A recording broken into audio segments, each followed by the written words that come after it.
Welcome to the channel. My name is Matthias. Today we're going to talk about Thunderball, one of the members of the Wrecking Crew, who was sort of like the odd man out because the guy had a PhD in physics.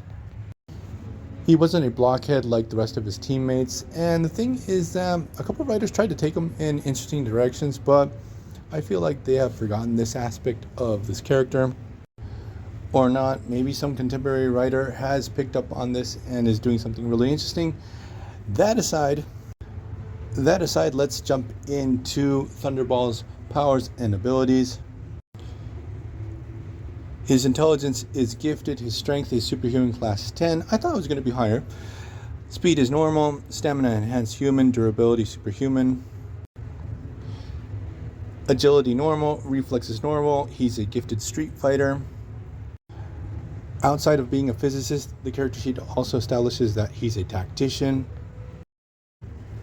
Now, for personal weaponry, he has this really awesome looking enchanted wrecking ball that sometimes it's shown to be electrified, and during certain moments in the 90s, also Thunderball had created this super cool exosuit that he attached this wrecking ball to. The suit looked cool, but that particular story arc, I think it was called Round Robin, sucked. Now, Thunderball's first appearance was in Defenders issue 17, and it was part of a 3-issue story arc where he gets his powers with the rest of the Wrecking Crew and they battle against the Defenders. Then the Wrecking Crew pops up in Iron Fist issues 11 and 12, where they battle against the titular character in Captain America.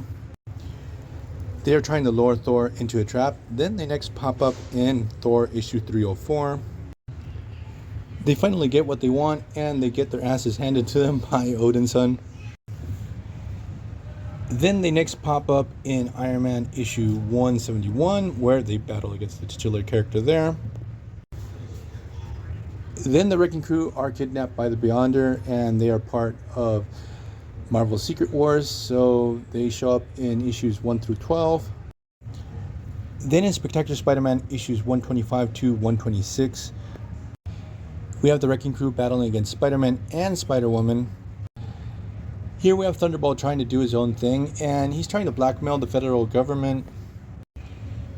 And this leads to Thunderball having a conflict with the Wrecker. Then in Avengers issues 273 to 277, the Wrecking Crew joins Baron Zemo's Masters of Evil. This is the lineup that takes over the Avengers Mansion. They almost killed Hercules and Jarvis.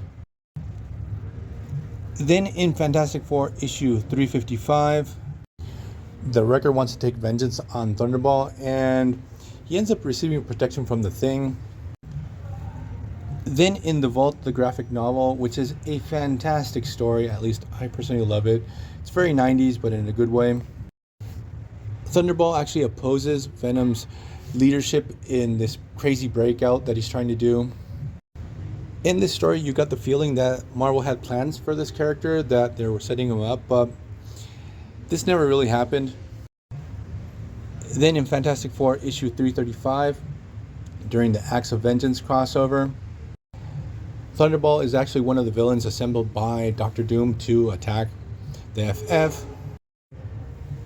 Then in Thor issues 418 to 428, the Wrecking Crew actually free the Wrecker and Ulik, who were in police custody. So Thunderball ends up battling against Hercules, Thor, Excalibur, Code Blue.